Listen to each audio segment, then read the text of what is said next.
سلام علیکم دوستای عزیز، خوش آمدید در چینل شاه فاست فود. امروز بلده شما چکن چامیان بلده شما آماده منم بینگرنید چکن چامیان چه قسم آماده میشه دیگه همراه از ما باشید. دیگه اینجا درم نیم کیلو سینه مرغ است دیگه هر قدر در حساب اندازه شما گرفتید دیگه 1 کیلو میشه دیگه ما اینجا نیم کیلو گرفتم. دیگه اینجا سبزی درم دیگه مرج دلمه است، کرم است، زردک است، مرج سبز است، همراه سیر است. دیگه مرج سبز که هر کس که خواسته که میتونه که استفاده کنه و نه اینجا دو بسته مکرونی درم، دو بسته مکرونی درم دیگه این مکرونی دیگه استفاده شد. دیگه اینجا میتونید که اینی هم چکن است، گوشت مرغ است، ریزه ریزه کدم دراز دیگه ریزه ریزه کدم. دیگه اینجا مثلا دیگه زردک دمو شکل ریزه کدم دیگه مرج دلمه و همراه کرم دیگه میتونید که زیاد هم کنید میتونید کم هم کنید دیگه و حساب اندازه میمان خود دیگه میتونید جور کنید. اینجا ما مرج و سیر ریزه کدم، شما میتونید که مرج استفاده کنید یا نکنید. چکن چامیان زیادتر مرج استفاده منم و نمونم. دیگه اینجا سیر است همراه مرچ ما بین چیز انداختم آونگ انداختم میخوام چپ کنم میره. دیگه اینجا کم زرچوبه درم همراه مرچ سیاه و نمک دیگه چیز نه. اینجا میگردید که ما این را چپ کدم و سیر و مرچ را.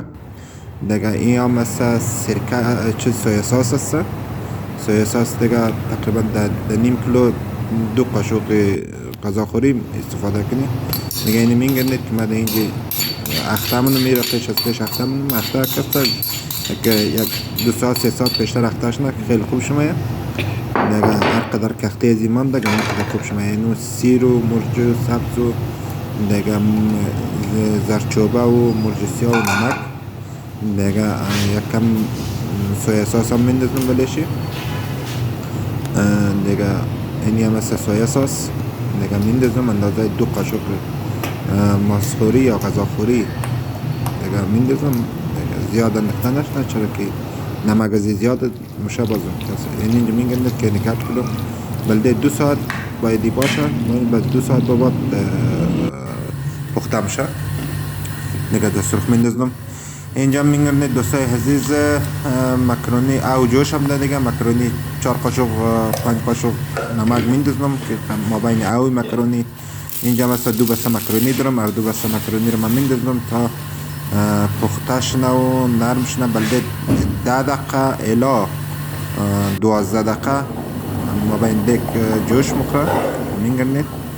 حالا بعدا باز میره از صاف منم او شقالی منم دیگه گرد کنید دیگه اگه گرد نکنی باز مکرونی میشه. اینجا خالی که دمشتم اینجا 1 گلاس روغن میندازم. روغن هر کس زیادتر خوش را کمتر خوش را مقصد من یک پیاله انداختم دیگه. اینجا مثلا سیر و مرج که ریزه کدم دیگه او را میندازم. این انداختم که سیر و مرج چشنه دیگه در ویدیوهای قبل هم گفته بودم که سیر زیاد سرخ نشنه که بوی گوشت گم نمیشه. بوی گوشت مرغ کسی کمک بوی میده دیگه باید سیر باید خود سرخ شنه و دیگه زیاد گوشت چیز نکید، سیر زیاد سرخ نکید که اما بوی سیر کسی گم میشه. اینجا یعنی میگردید که ما گوشت انداختم، گوشت که اخته کرده بودم این رو میندازم ما بین از این روغن دیگه تا سرخ شده. این که خوب سرخ شد دیگه در حالت نیم پخت تیرتر شد دیگه او خیف کرد سرخ شد دیگه بعدا دیگه سبزیجات میندازم دیگه. حالا فعلا خوب گوشت سرخ شده یعنی میگردید که گوشت مکمل سرخ شده، آبش هم خشک شده. اینجا هم کسا چکن کیوب دارم همراه مرج سیاه و نمک دارم میندازم. چکن کیوب از خاطر که هر کس اگر چکن کیوب هست خوبه، اگر ندارم پروا نداره مقصد اگر بندازید زیادتر خوب شمایه و غذا خوشمزه میشه دیگه. اینجا مثلا سویا ساس دارم، سویا ساس هم اندازه 2 قاشق میندازم دیگه. این مثلا سویا ساس دیگه زیاد نمیندازم، کم کم میندازم. در 3 مرحله میشه. بعدا چه بازم بلده شما میگم یک در اونجا در گوشت بندازم، یک در اینجا بازم بله سال شد. اینجا میرسن نوبدی دیگه زردک و مرج دلمه. زردک و مرج دلمه رو دوستای عزیز کسا اول میندازم تا که این یکم سخت است، یکم نرم شنه. بعدا بازم کرم آلی لوا نمونم، کرم پسند میره که 3-4 دقیقه لیت سرخ منم مابین ازی دیگه میگم که امرای زمون گوشت و چیز کس مکمل خوب گرد منم تا سرخ شنه دیگه نرم شنه. ای بعدا زیاد نرم نشنه. چکن چامیان کسا سبزیش کسا نرم نشنه دیگه. این هم دینی اندازه شده نرم شده. بازم میتونی که کرم بندازنی، یعنی کرمش هم بقید یک امی گرد شد دیگه خلاص است دیگه. بازم مکرونی خیلی وامنیم دیگه. زیادتر دیر نمیلیم چرا که کرم یکم ممنه دادم ممنه و یا مثلا کسی که زود میکشه همونطور قام یکم باشه خوبتر است. اینجا میکنید که اونو ما گرد کدوم و حالا مکرونی رو داخل زی اضافه منم دیگه. مکرونی رو خوب گرد منم تا که گرد شنه. این میگرنید در اینجا که ما مکرونی رو انداختم و اینجا گرد کدم دیگه. خوب گرد شد دیگه.